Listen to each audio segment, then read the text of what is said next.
করে আমাকে খুব সাহায্য করছে, কারণ এই যে ক্যামেরাটা হচ্ছে এটা বন্ধ করে দিচ্ছে। আর এত বড় দিঘি দেখতেই পাচ্ছ তোমরা, তো এটা জাল দিতে কত সময় লাগতে পারে।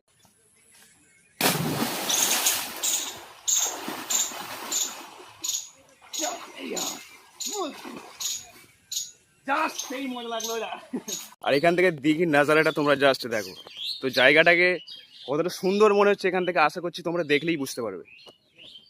তো hello friends, welcome back to my YouTube channel the noise বয়কার থেকে তোমাদের জানাই অনেক অনেক অনেক স্বাগত।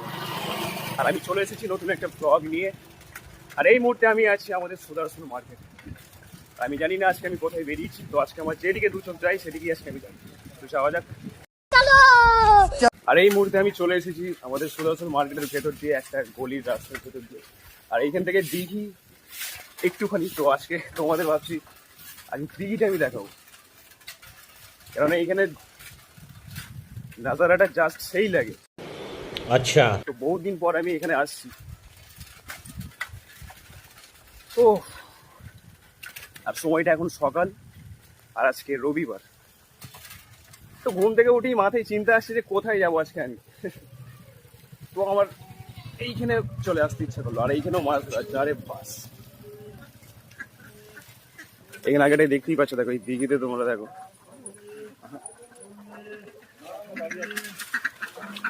তো দিঘিতে আজকে জাল দেওয়া হচ্ছে। তো এখানে খুব একটা আসা হয়নি, এটা বাড়ির থেকে আমাদের একটুখানি দূরে। বাড়ি থেকে সাইকেলে করে আসতে মিনিমাম 15 মিনিট সময় লাগে। তো সব সময়ের জন্য এখানে আসা হয় না, আর অনেকদিন পর আমি এখানে এলাম, তো দেখছি জাল দিচ্ছে এখানে, তো মাছ ধরা হচ্ছে দেখতেই পাচ্ছ তোমরা। আর এত বড় দিঘি দেখতেই পাচ্ছ তোমরা, তো এটা জাল দিতে কত সময় লাগতে পারে, এটা কখন থেকে জাল দিচ্ছে তা আমি ঠিক জানি না। আশা করছি ভোর 4টে থেকে তো হবেই। তো আগের দিকে যাওয়া যাক, তো আগের দিকে যাওয়া যাক। কাকু একটু হালকা করে সাইড।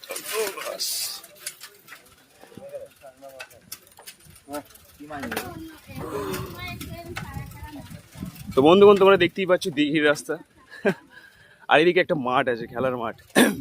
তো জায়গাটা কত সুন্দর বলো। এদিক থেকে দিঘিটা দেখো, ওপার তোমরা খুঁজে পাবে না জাস্ট। ও, আর খেলার মাঠটা দেখো, তারা ওপরে উঠে দেখাতে হবে, নাহলে তোমরা ঠিক ভালো করে বুঝতে পারবে না। তো বন্ধুগণ, এই মুহূর্তে আমি দাঁড়িয়ে রয়েছি দিঘির মাঠে, তোমাদের ওপর থেকে দেখাচ্ছি ভালোভাবে। তো মাঠটা তোমরা একটু ভালোভাবে দেখো। এই মাঠটা যথেষ্ট চওড়া আছে না, তোমাকে দেখো মানে তুমি চাপ নিও না। আর এদিকটা একটা গলি বার আছে, এটা নিশ্চয়ই 11 সাইড। তো এখানে খেলা হয় মাঝের মধ্যেই, ছোটোখাটো বেশ ভালো ম্যাচ হয়ে যায়। আর ওই ওপর দিকটাতেও তো অনেকটা মাঠ আছে, ওখানেও মোটামুটি 3 সাইড খেলা যায়। তো ওইখানে একটা বট গাছ তোমরা দেখতে পাচ্ছ। আর এখান থেকে দিঘির নাজারাটা তোমরা জাস্ট দেখো, তো জায়গাটাকে কতটা সুন্দর মনে হচ্ছে এখান থেকে, আশা করছি তোমরা দেখলেই বুঝতে পারবে। আর এই পাড়টা থেকে দেখে কখনো আন্দাজ করা যায় না যে দিঘিটা কতটা বড়। মিনিমাম তোমরা যদি চারিদিকটা যদি না ঘোরো, তো বুঝতে পারবে না, আন্দাজ করতে পারবে না যে দিঘিটা কতটা বড় হতে পারে। তো এই দিঘিটা বলে, অনেকে বলে 50 বিঘে, অনেকে 60 বিঘে বলে, আবার কেউ 70 বিঘে কিংবা 80 বিঘে বলে। তো এখানকার কিছু বয়স্ক মানুষদের থেকে আমি জানতে পেরেছি যে না, এই দিঘিটা খাতায় কলমে 70 বিঘে। তো তার আগে আরও একটু কম ছিল, 60-65 বিঘেও হতে পারে। তো যখন একটা জিনিসের পাড় অনেক হয়, একটা দিঘির, তো বছর বছর যখন বৃষ্টি পড়ছে, তো তো সেটার পাড় ক্ষয়ে আসে। তো এখন পর্যন্ত সেটা 70 বিঘে। তো অনেক বয়স্ক মানুষকে আমি জিজ্ঞাসা করলাম, তো খাতায় কলমে 70 বিঘে, তো অনেকে 80 বিঘে। তো এটা নিয়ে এক এক সময় যেন তর্কও হয়ে যায় কিছু মানুষের সাথে, এই তুই জানিস না ভালো করে। কেউ বলে 80 বিঘে, আর আমি বলি না, এটা আরও কম হবে। ওইদিকে তোমরা দেখতে পাচ্ছ যে মাছ ধরা হচ্ছে সকাল সকাল। তো জানি না কত সকাল থেকে এরা মাছ ধরতে এসেছিলো, এত বড় দিঘি নিশ্চয়ই পুরোটা তো জাল দেওয়া হয় না। আর এখানে বহুত দিন পর আসছি, আর এই দিঘিতে আমি কখনো চান করিনি। তো আজকে গামছা আমার সাথে আছে, ভাবছি এখানেই চান করে সোজা একদম বাড়ি যাবো। क्या बात है सर, क्या बात है सर। তো বন্ধুগণ, এখন ভাবছি একটা ভোল্ট মারবো, ভোল্ট দিয়ে আমি শুরু করব। কেননা কোন বেলাতে চান করেছি, তো তখন খুব ভোল্ট মারা হতো, পুকুর থেকে লাফানো হতো, অনেকটা উঁচু যদি পুকুর হতো। তো এইসব জিনিসগুলো তো আমরা বহুত মিস করি, যখন খুব ছেলেবেলায় স্কুল লাইফে এইগুলো আমরা করেছি। তো আশা করছি মজা পাবো ভোল্ট মেরে। আর আমার একটা পাড়ার বন্ধুকে আমি পেয়ে গেছি, যে আজকে আমার ক্যামেরাম্যানের মতো করে আমাকে খুব সাহায্য করছে, কারণ এই যে ক্যামেরাটা হচ্ছে এটা বন্ধ করে দিচ্ছে।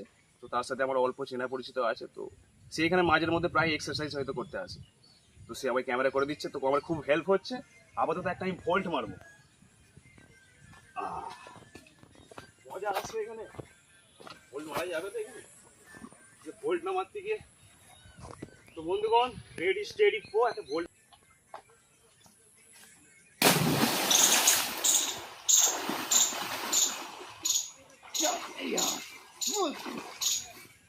জাস্ট সেই মজা লাগলো এটা।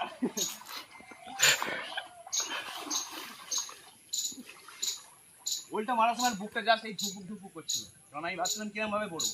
তো পড়লাম, একটা আচানক পিঠে আমার এমন লাগলো, জলের যে একটা মানে অনেকটা উপর থেকে বললে পিঠে যেটা যারা লাগে তারাই বুঝতে পারে, যারা অনেকটা উপর থেকে জলে ঝাঁপ দিয়েছে, তো একটা চাবুকের মতো একটা লাগলো, ফিল হলো এটা। আর এই দিঘির জল অনেকটা পরিষ্কার।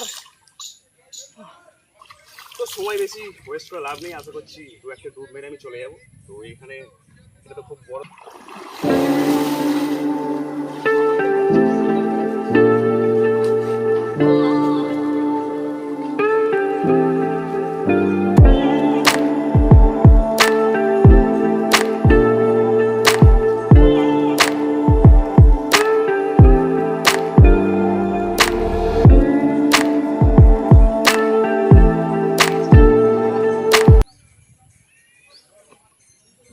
বন্ধ করছি না, এগুলো দেখাবো সাঁতার কাটা।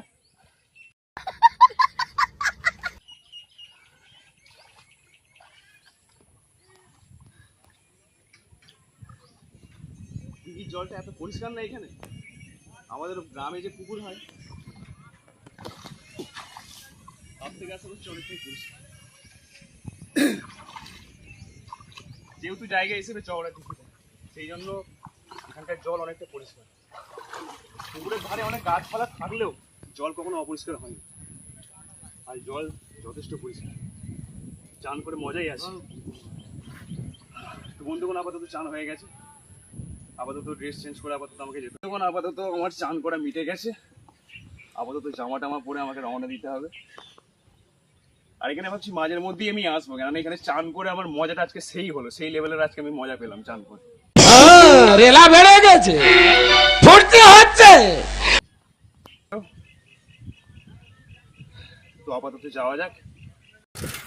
তো বন্ধুগণ, দিঘি থেকে চান করার পর আমি বেরিয়ে পড়লাম আমাদের সুদর্শনের মেন রোডে, মেন রাস্তায়। তো ভিডিওটাকে বেশি লম্বা করলাম না, আর ভিডিওটা যদি ভালো লাগে তো তোমরা লাইক করো, কমেন্ট করে জানাও যে ভিডিওটা তোমাদের কেমন লাগলো। আর যারা নতুন আছো তোমরা চ্যানেলটাকে সাবস্ক্রাইব করো, সাবস্ক্রাইব করতে তোমরা ভুলো না, ঠিক আছে? বারবার বলছি, কেন কষ্ট করে সকালবেলায় ঘুম থেকে উঠে আমাকে ভিডিও বানাতে হচ্ছে, সেটার একটা মূল্য তোমরা দাও। अच्छा তো আর বেশি কথা বাড়ালাম না, তো দেখা হবে পরের কোনো ব্লগে, একটা ভালো কোনো ভিডিও নিয়ে আমি হাজির হব। ততক্ষণ তোমরা সুস্থ থাকো, ভালো থাকো।